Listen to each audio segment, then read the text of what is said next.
Hello, and today we'll be playing Hearts of Amethyst.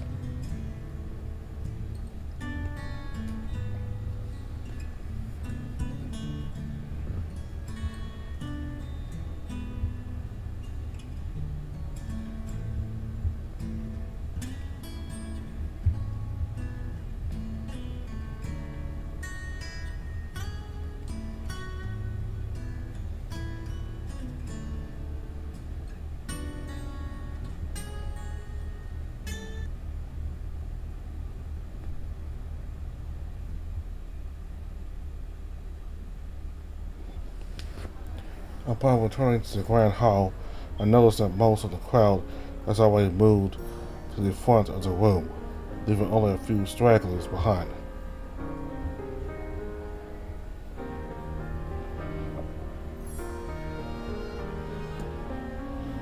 Those who remained were still eating or talking with other guests. I felt a surge of curiosity and not wanting to be left out, decided to walk alongside the other royals. Some of them seemed nervous, but most of the people present looked rather excited and spread it even. I couldn't help but wonder what the fuss was about. I've been kept in the dark by the political undertones of this event. For me, this was just a birthday party, but I'm sure that for most of these people, this occasion has a deeper meaning. I really don't like it when I'm left out of the loop, but there's nothing much I can do. It's partially my fault though. I was so focused on gathering information about my sister that I forgot to ask about what would happen here tonight. Oh well, better not to dwell on it. It's not like I can do much about it. Please gather round. His Royal Majesty, Prince Brandon V, is going to give a speech shortly. A butler with a rather tremendous voice announced for everyone to hear. With that, even the people that had stayed at the back moved to the front of the room. Being distracted as I was, I didn't notice when a strong hand grabbed my wrist, immediately turning me on my feet.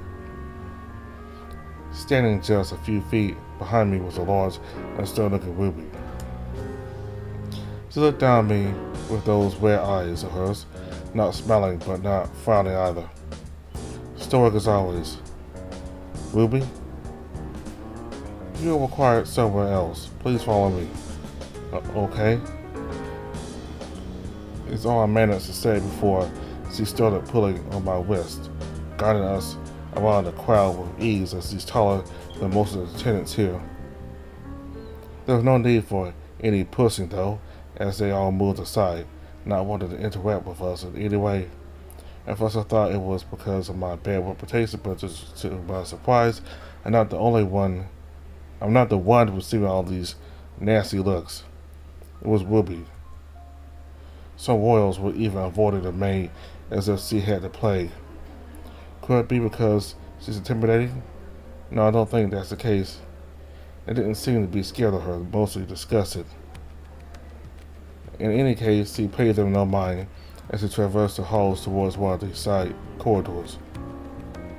I wonder if she would be offended if I asked. Although she most likely wouldn't answer, so I'll have to ignore this burning curiosity and just keep going. After we exited the main hall, we immediately went through a smaller corridor and entered a side door which leads to an even smaller corridor. She then opened a door which led me to a room where the three other retainers were waiting for me. It was really dark, to say the least, the only light source being a small gap on the door through which Roderick was keeping watch. Good, you're finally here, Roderick said with a stern voice, not taking his eyes off the gap. The wolf had his arms crossed as he was leaning against the doorframe. Meanwhile, Almond seemed to be deep in thought as he looked into the ceiling, and Achilles quietly read a book. Did I miss anything? Not yet, but almost.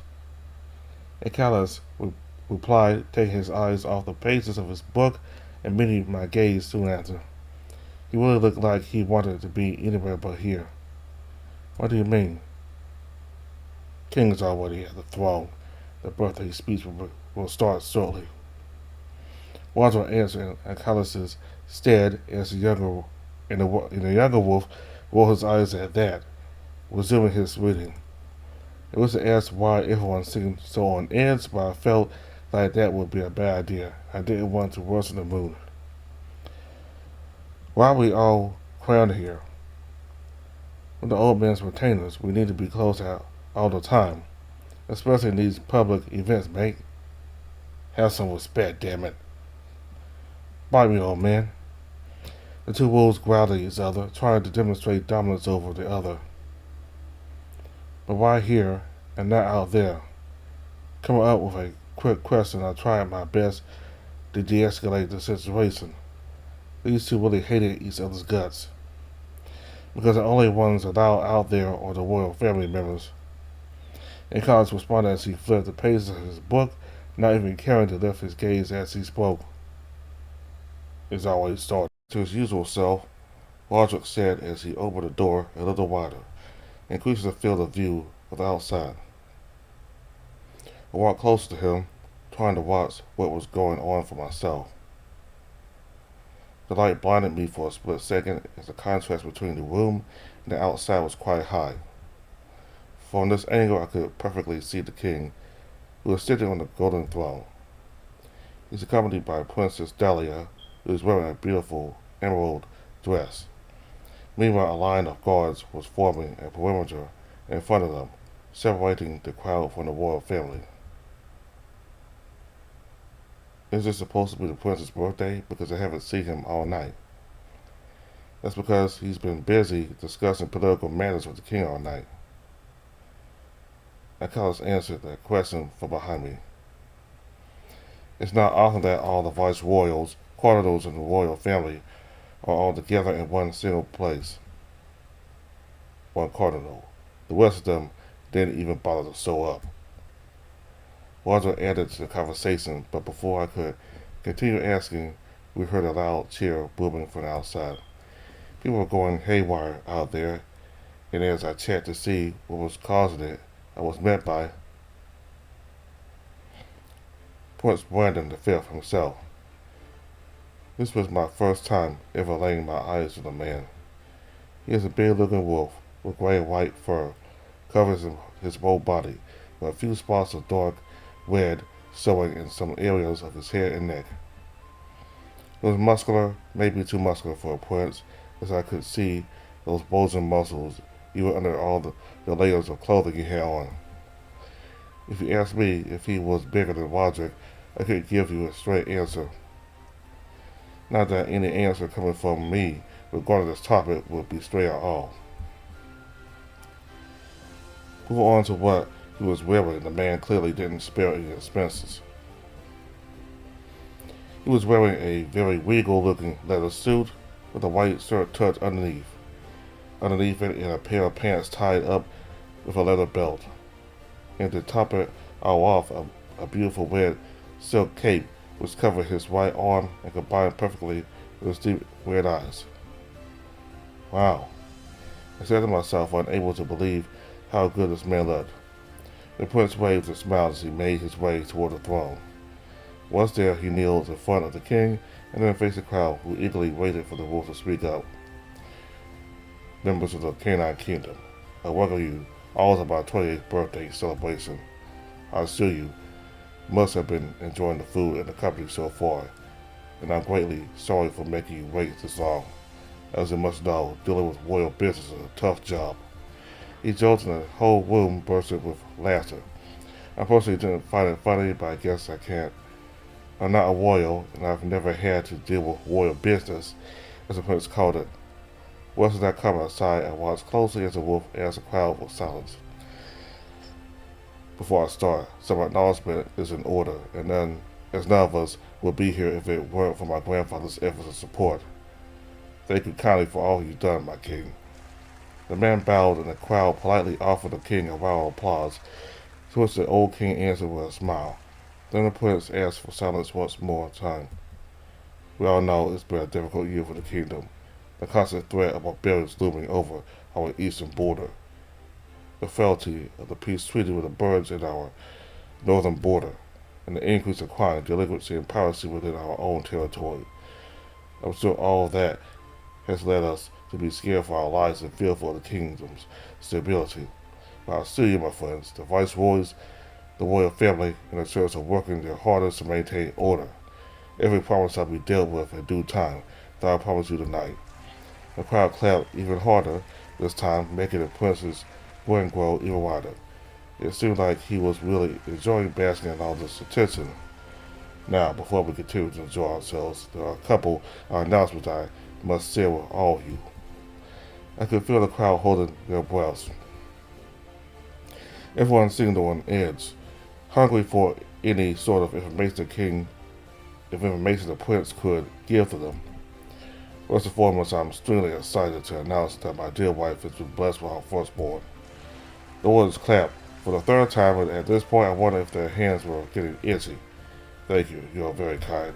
Sadly, my wife is still weak from birth and couldn't make it to the day's celebration, but she sends her regards. We are both very happy. Our son, Johannes the First, was blessed with great health and was born without any setbacks. We'll make sure to raise him properly to see so he can one day become a great king, just like his great-grandfather, his great-uncle, and our previous kings that came before them. Everyone seemed very happy about the prince's announcement, all of them clapping their hearts out. Now, carrying on with the rest of the announcements, we'll kindly ask Lady Petra to take the stance.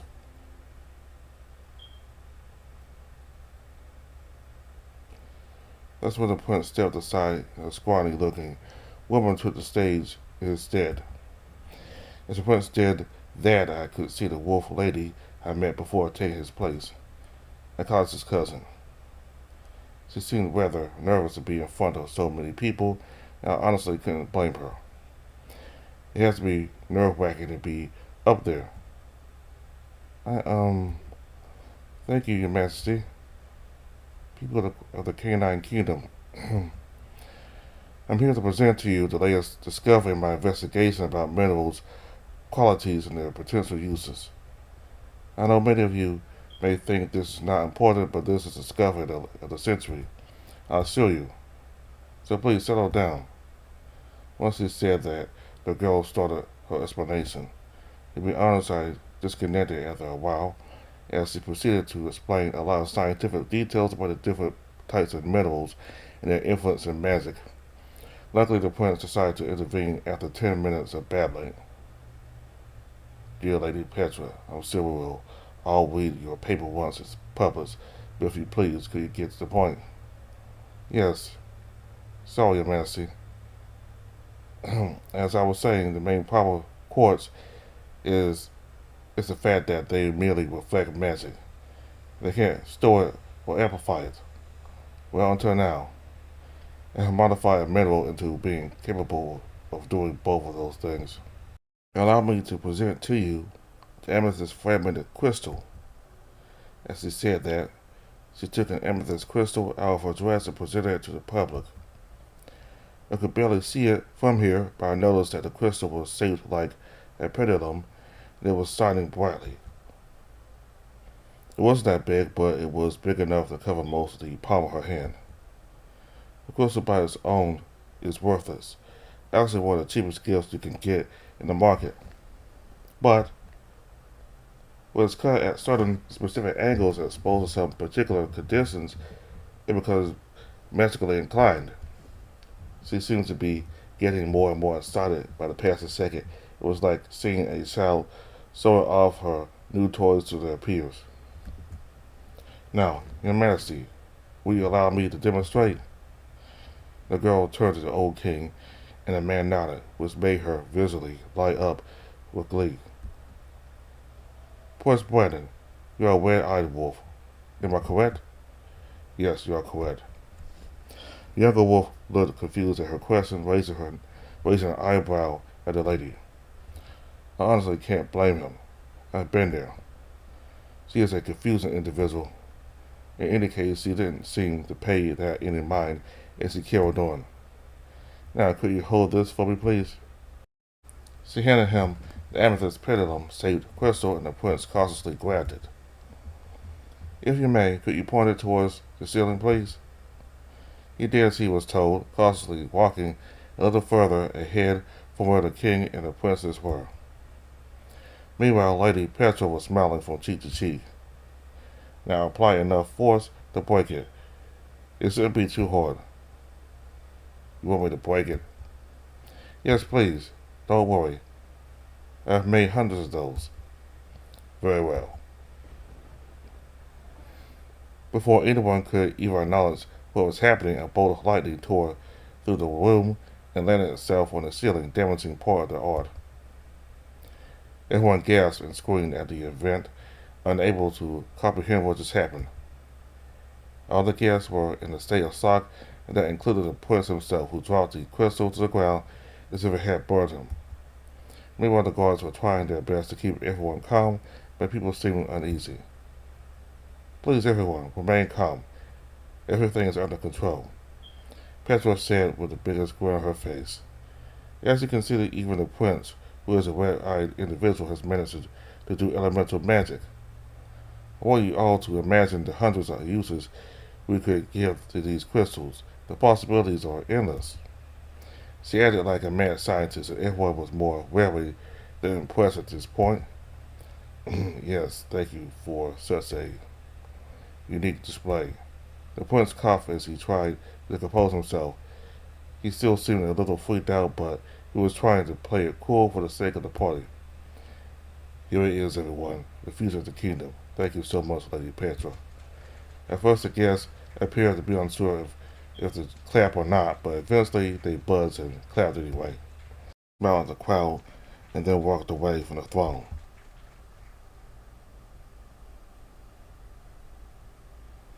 I can't believe she actually made it.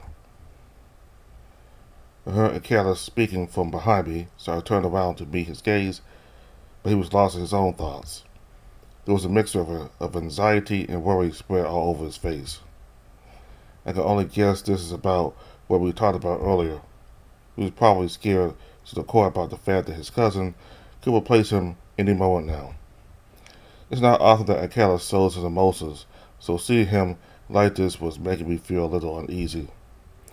Before I could comfort him, though, Roderick turned around and spoke to me. Speech is over. Let's go. Where? The king wishes to talk to you. Come, I will take you to him.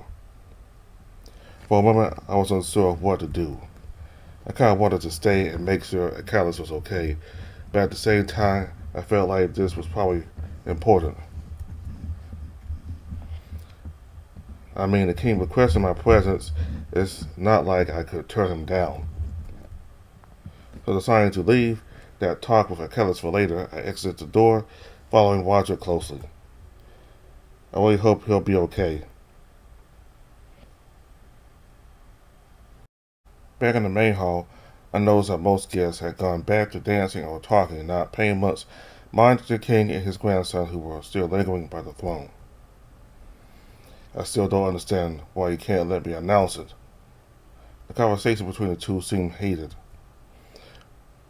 But like always, the king acted calm, contrary to Prince Brandon, who seemed to be on the verge of an anger fit.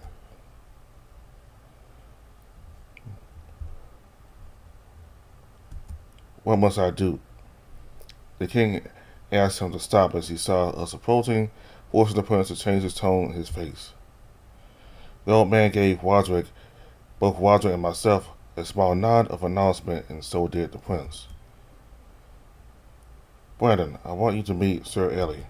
Sir Ellie, this is my grandson and heir, apparent to the throne of the Canine Kingdom, Brandon V.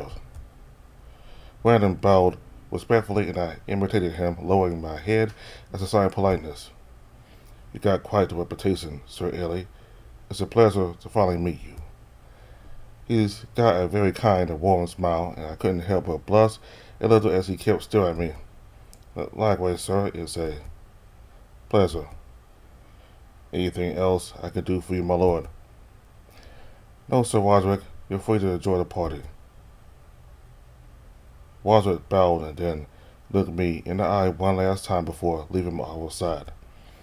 I wondered what was that about. He seemed worried for some reason. Although worrying about Waldrick was the least of my concerns. Because now I was left there with the two most important people of the entire Canine Kingdom, and I had no fucking clue of what to do or say. Great. Luckily, I didn't have to come up with an icebreaker, as it was Brandon who shattered the awkward silence. So, Sir Ellie, my grandfather has told me you grew up in the lower city. Yes, sir, that's correct. Impressive. Looking at you now, I wouldn't have even guessed it. Except for your accent, perhaps. The man chuckled, and I tried to grin, but soon decided not to, as I didn't want to look awkward. And he has made some outstanding advances in his swordsmanship.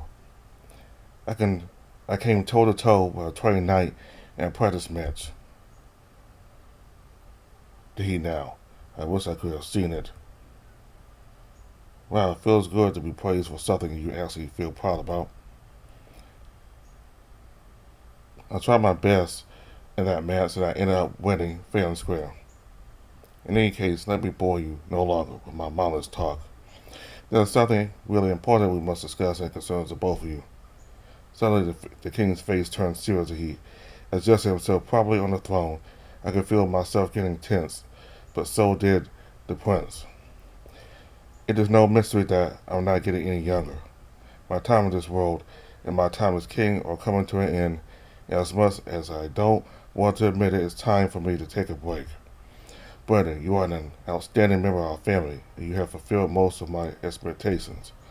I certainly could not have asked for a better grandson. I'm really proud of you. My king, please, don't talk as if you die tomorrow. You still have your best years ahead of you. The king laughed, and I saw the prince visibly relax beside me. How was that were true, my boy? But age doesn't forgive, and I have come to a decision regarding your coronation. Brandon tried to hide his excitement, but I noticed a slight wag of his tail. As amazing as you are, my boy, I must admit that I have cuddled you too much, and in doing so, it has prevented you from truly understanding the needs of our people. That's the main reason why I still hold onto the throne, and hence why I didn't allow you to make the announcement yet. So in order to help you understand the lower class better, I have decided to appoint Sir Ellie as your royal advisor. At that exact same moment, both my jaw and the prince's dropped to the ground. I could hardly believe what I was hearing. Me, a personal advisor to the future king? That was madness. I hardly knew anything about politics. I hardly knew anything about advising. It seemed like the prince shared my sentiment because not a second after those words had left the king's mouth, he started to protest. Grandpa, please, I beg you to reconsider. Sir Ellie shows great potential, yes, but to put him in such an important role is insane. As much as I wanted to feel insulted by his comment, I couldn't agree more. I was doomed to fail from the start. What was this man thinking? Yes, of course, I agree with you. Sir Ellie is still unexperienced and immature. And that is why, starting next week, you two will be in a trial period which will last a year. Depending on how you do, I will either extend or reduce the trial.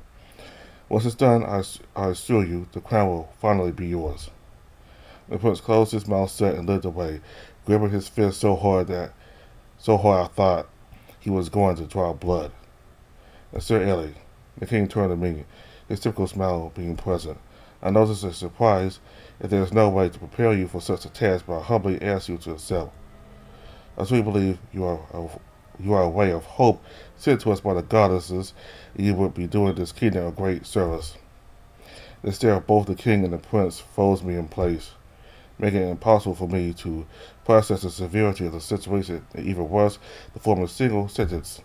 So there I was, stuck in place like an idiot with the two most important figures of the entire kingdom staring daggers at me. This is too much.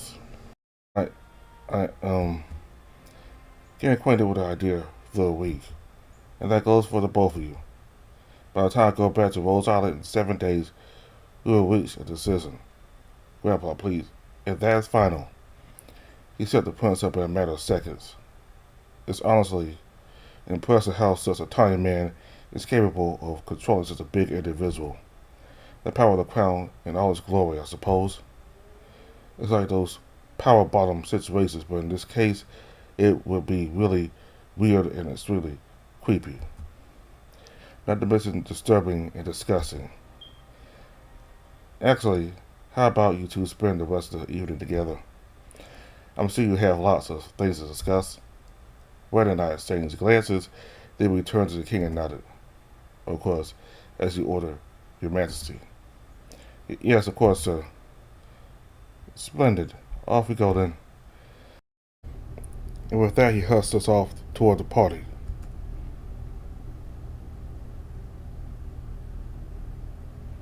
The prince and I didn't speak at all while we were together. Not because of lack of opportunity to do so. On the contrary, there were many chances for us to indulge in conversations as we were left to our own devices.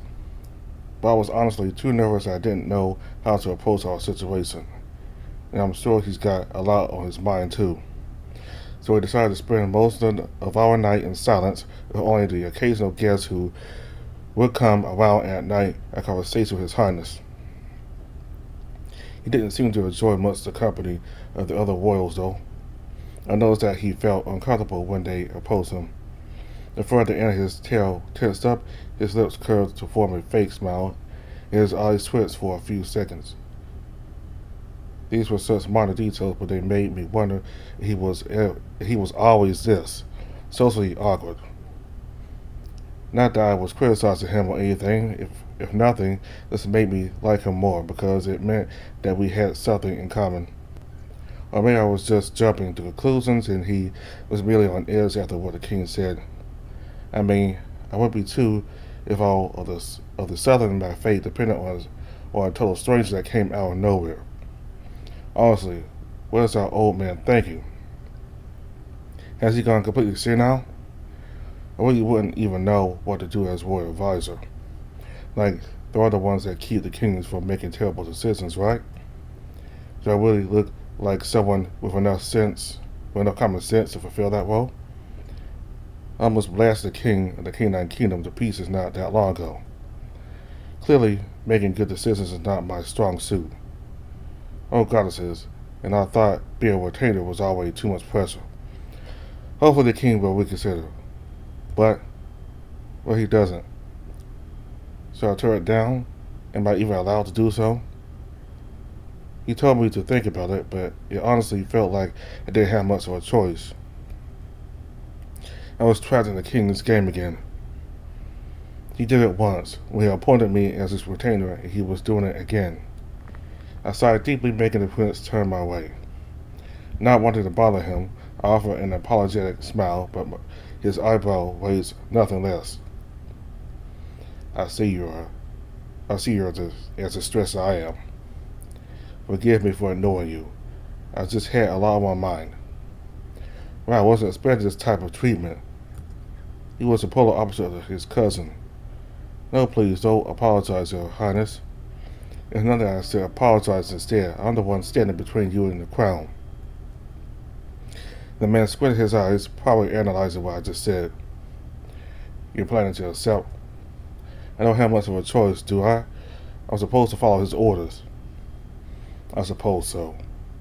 He added nothing else, his words carrying a bit of disgust hidden among indifference. I felt like I needed to tell him something. Because if I don't, he's going to think I'm doing this on purpose, and that's not it at all. Your Highness, what do you think will happen if I say no? I don't want the spot as much as you don't want me to take it. The prince scoffed at my comment and then turned his gaze towards the throne, where currently no one was sitting. Hard to say, my grandfather has always been a complex man.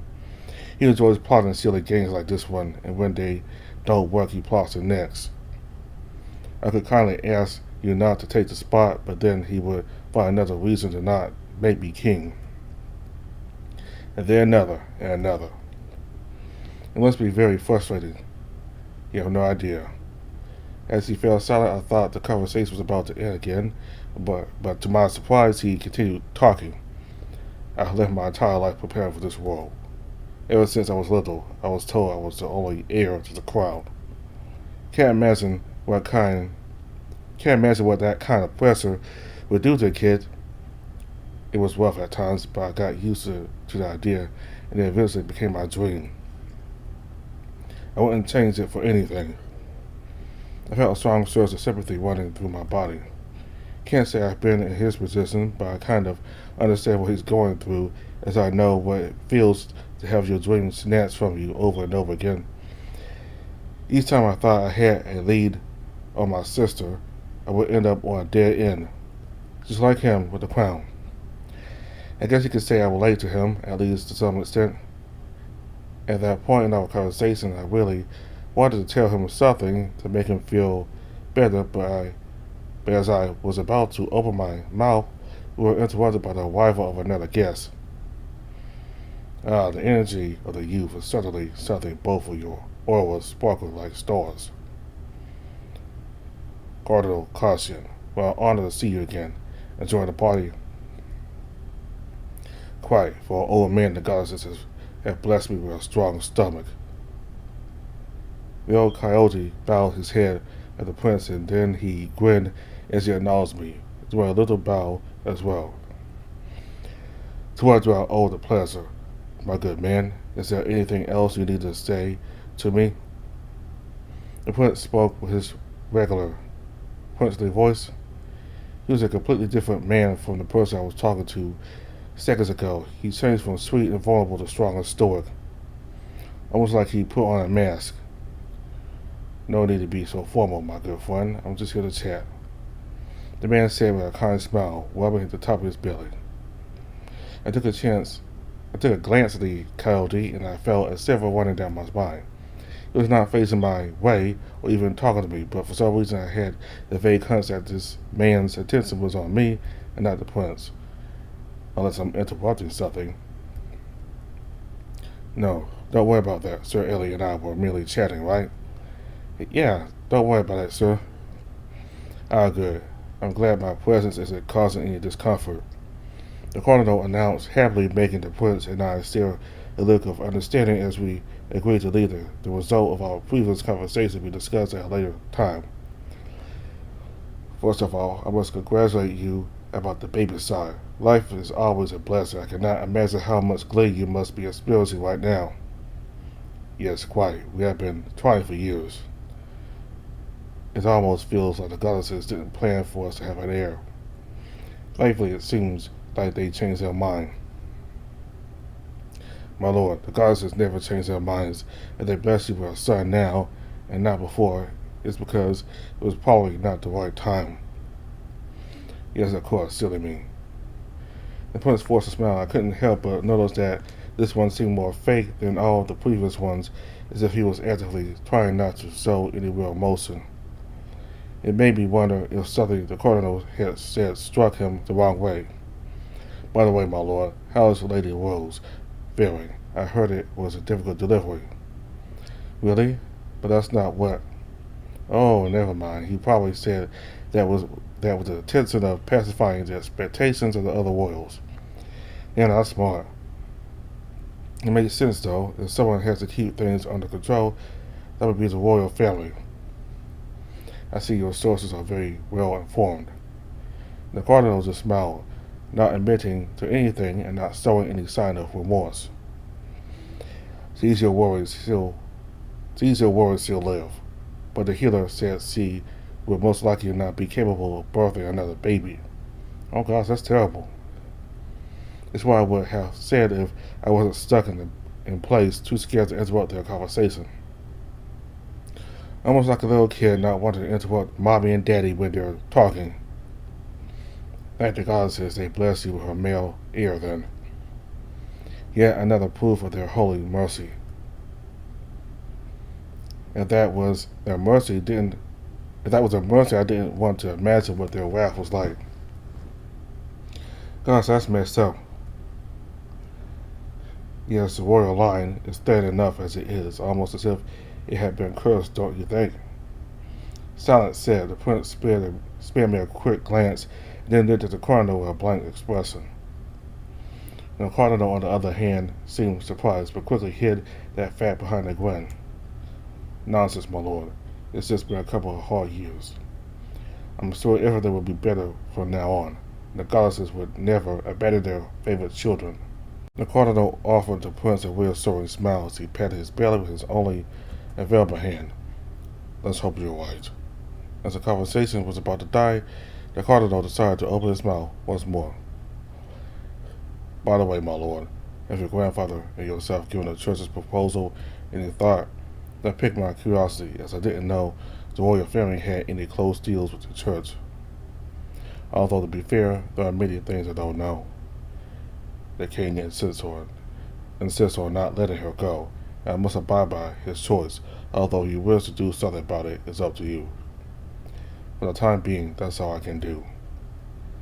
Very well, I shall request an audience with the king in the near future to discuss it personally with him. The prince didn't respond to that. He just looked to the side and nodded. I also took a glance in that direction, but I couldn't notice anything in particular. Was he looking at someone among the crowd? If you'll excuse me, I have some important matters that cannot wait. Have a good night, gentlemen. He set out with the blue, offering a small, polite nod at both of us as he walked away. With the prince no longer here, I really didn't want to stay nearby this old man. So I tried to sneak away, but before I could, he shifted his attention toward me. Quite the character, wouldn't you agree? Damn, so close. I really didn't want to be there. But I decided against being rude, so I answered him. Yes, there is. The goddesses work in mysterious ways. I raised my eyebrow at those cryptic words, but it wasn't like he could have seen it. Also, the fact that he wasn't directly looking at me was really off-putting. I would never get used to that. In any case, please don't let me keep you from this beautiful party. It was a pleasure speaking to you. The cardinal chuckled slightly as he slowly walked away from me, quickly getting lost among the rest of the guests. The uncomfortable ache in my throat didn't leave with him, though, as I was now sure there was something going on behind the curtains between the royal family and the church.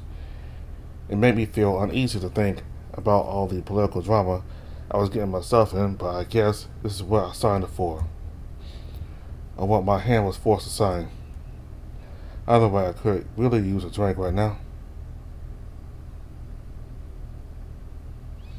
After a few hours passed by, I started to feel really overwhelmed. The amount of people, the loud noises, the music, the alcohol.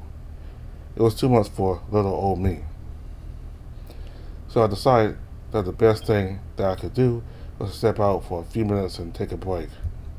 To the sky and notice how low the moon was already on the horizon. It must be way past noon already, so it wouldn't surprise me if I see the sun rising anytime soon. Goddesses, I really wish I could be laying on my comfortable bed right now. I said to myself as I strolled through the empty castle hallways without a destination in mind. From where I was, I could still see the party. Everyone seemed happy, or at least they pretended to be. The young royals were dancing to their heart's content. The older guests talked and made strategic connections among themselves, and the ladies laughed at their lord's jokes or danced alongside them. All of them performed brilliantly at the game, knowing their places and measuring their actions. Everyone except for one person.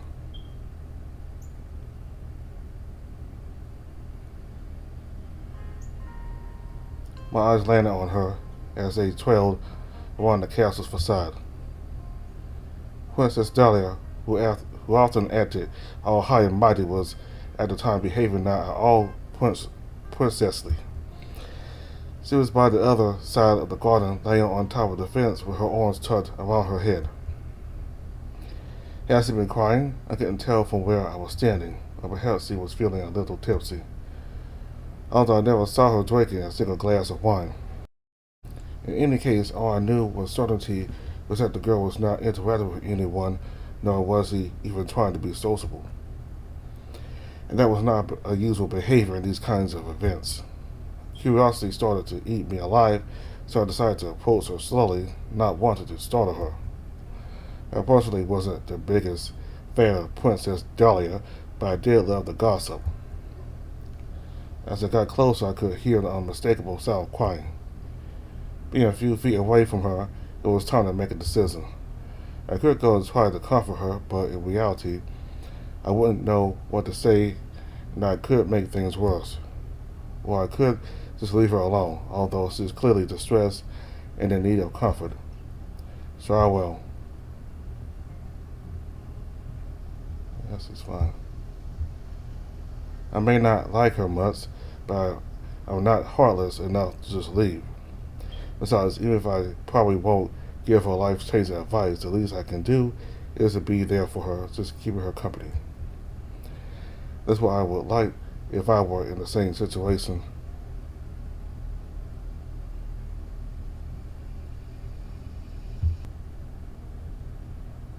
So with that in mind, I decided to move closer to her.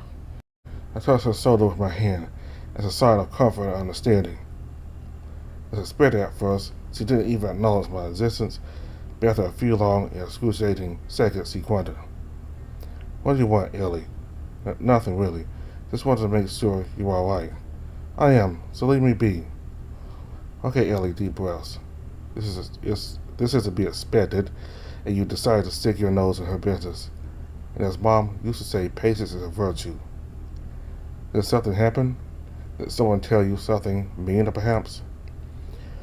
What part of leave me be don't you understand? The princess's voice cracked as she raised it at me, keeping her head buried in her arms still. She probably didn't want me to see her crying, and her makeup is most likely a mess. I'm just trying to help. Well, you can't, okay? No one can. I could try to understand. As if you have it easy. You were born with a fucking dick. That set me up for good. I've never seen her so upset, nor have I ever heard her using this kind of language. For some reason, it just felt different when someone like her used it. I mean, I always thought she was this perfect little princess that was only a little bratty from time to time. But I guess that was wrong on its own. I shouldn't have made assumptions. Sorry. That's all I managed to say, hoping it would make her feel better to some extent. But it didn't, as she started to cry even louder. Oh fuck, what did I do? And what did she mean with that dick comment? No, I should not focus on that. I need to focus on getting her to trust me. Somehow. When I was a kid, I used to keep a diary to write my problems. Instead of talking it out with my adoptive parents, I wrote them down. I did it because I didn't want to seem ungrateful to them. I wanted them to believe I was this happy little boy. After all, they were the ones who took care of me. But one day, as my adoptive mom was sweeping through the room, she found it. I thought she was going to be so mad at me. I had written some very nasty comments in there. Instead, she hugged me. She told me to never keep secrets like that from her, and that if I was feeling bad, she would be there to listen. Needless to say, I stopped writing in my diary soon after. The princess didn't say anything throughout my whole story, and I didn't know what to make out of it. Maybe she was annoying me, but I didn't want to believe she was. So I would take her silence as my cue to keep going. She wasn't born as a man, but she was there, and that was more than enough for me. I'm not trying to pretend I will understand what you feel like. No one could. But I don't have to be your enemy either. Dick, pussy, it doesn't matter. We're both people, and that should be more than enough for me to be able to sympathize with you. Don't you think? As I finished my speech, I heard her release a long and deep sigh, followed by a sad chuckle. You're an idiot, she said before falling back into silence. I smiled at that, and then kept looking at her. At least she's not crying now. It's progress. We remained like that for a long time, none of us saying a thing or make a sound. I decided it was okay. After all, I just wanted to keep her company. So when she made the first move to talk, I let her.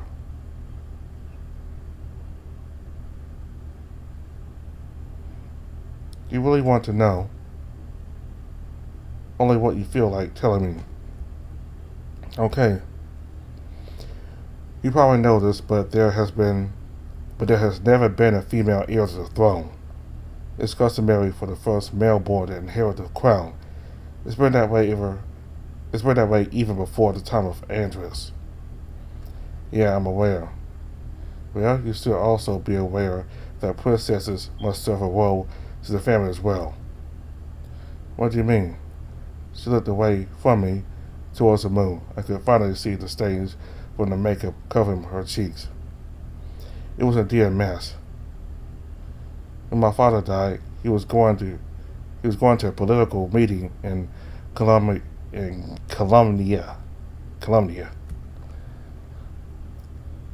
I was only 1 year old, and yet her eyes started to water once more, but looking at her, she didn't look sad. She was upset, so I remained quiet. I didn't want to fuck it up by saying the wrong thing. He was going to promise my hand in marriage. He was going to sell me like cattle to a cardinal. His own daughter. How could he? Gosh, I can't even imagine how she must be feeling. I was spared for a few years. With my grandfather on the throne, he kept me safe in Rose Island, away from the public eye. This is the first time I've been here since I was a baby. I'm sure the king will keep protecting you. I tried to cheer her up, but she didn't seem any happier by my words. He will. For the few months he's got left on the throne. Oh, right.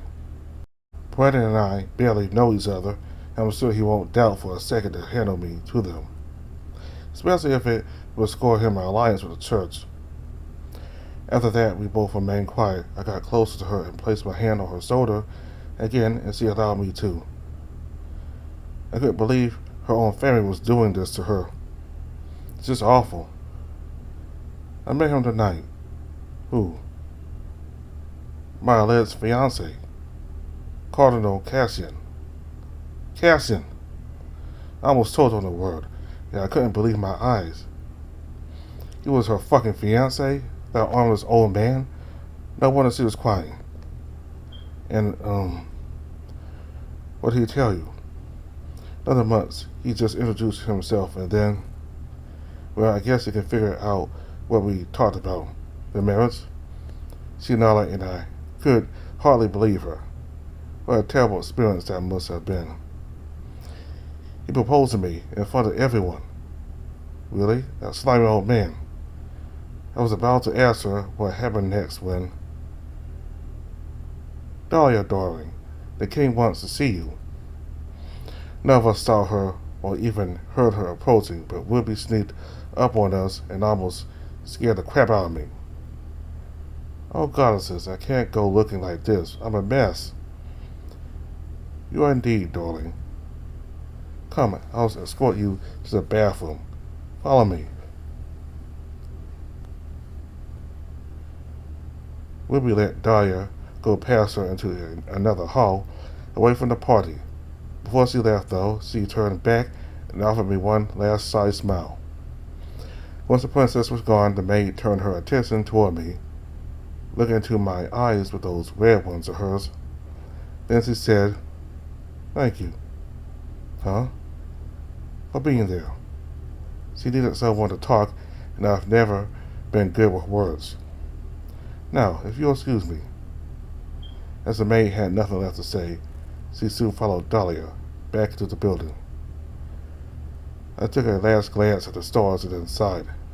Man, I really earned a good night's sleep.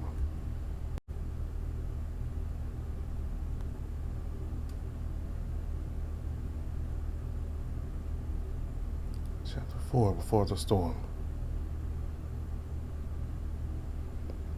Before the storm, so guess something is about to happen something serious sooner or later. So I'm gonna stop right here.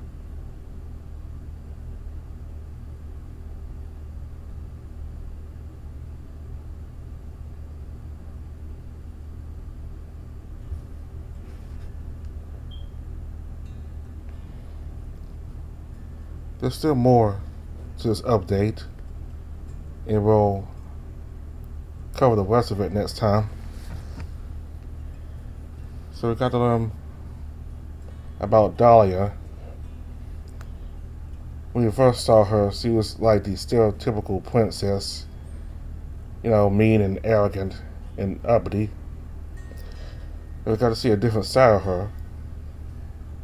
She was crying, and the reason why is because her biological sex, being a female, it really can determine how your life is going to be. Like, back then, in those times, like the, medieval or Shakespearean times, and even today in certain countries around the world, if you're born a woman, your life is restricted. You don't really have much say. The men determine where your life is going to be. And she does seem to have some envy towards LA because he's a man and his life is not quite as restrained but not quite as restricted as her life is, even though she's a princess. So, like, if you're a man, then there's less restrictions and you're free to roam around and take up more opportunities. But being a woman and a princess especially, that's not really the case. In a lot of countries around the world today, and especially in a lot of European countries and back during the Shakespearean era and medieval era, all that. And it seems as though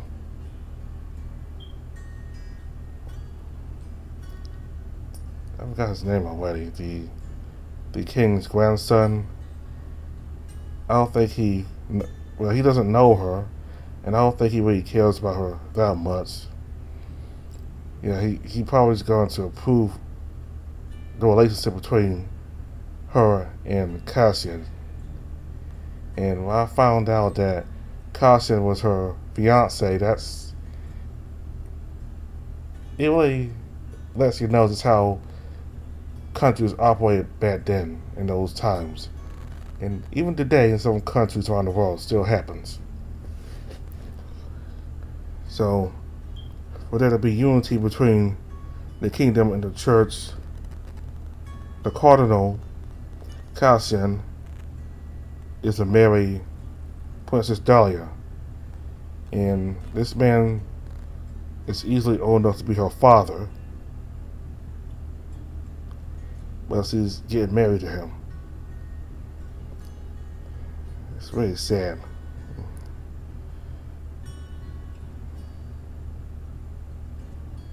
Being royalty is not all that, Some people like to think that being royalty is special. They want to be like a king or a princess, or a queen. But there's a lot of rules, and you'll be forced to do things you don't want to do, and be paired with people that you don't want to be with.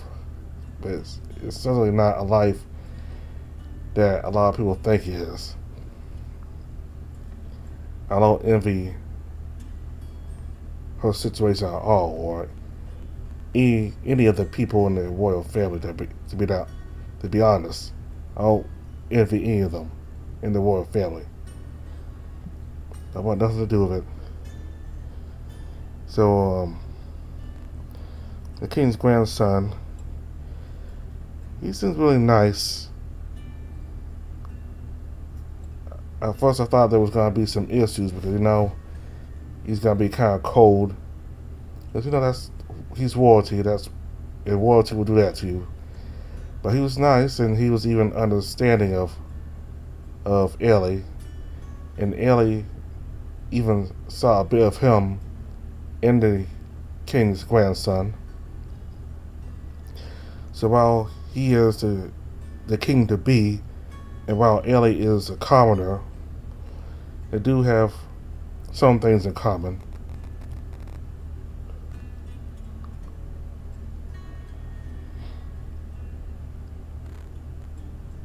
And Callus's cousin, we got to see her with her inventions, and this crystal apparently is able to do something based on your eye color. And because the king's grandson had red eyes, it was able to activate. So, and Callus's position is in great danger, and his cousin may very well replace him, and that's what Callus's uncle, I think, wants. I don't know his uncle or somebody else, but I think it's his uncle. But anyway, his uncle definitely wants that to happen. He doesn't want Callus in that position as the, I don't know, somebody over the books in the royal family, all the knowledge and stuff like that. I forgot the title he had, but his uncle certainly does not want Callus on there. He wants his daughter instead. So, got a lot of conflict here, social conflict and status and positions and families going against each other and all that. Quite a lot of that happening in this story here. Okay, so next time we'll continue with this new update of Heart of Amethyst. So thank you all very much for watching. Bye.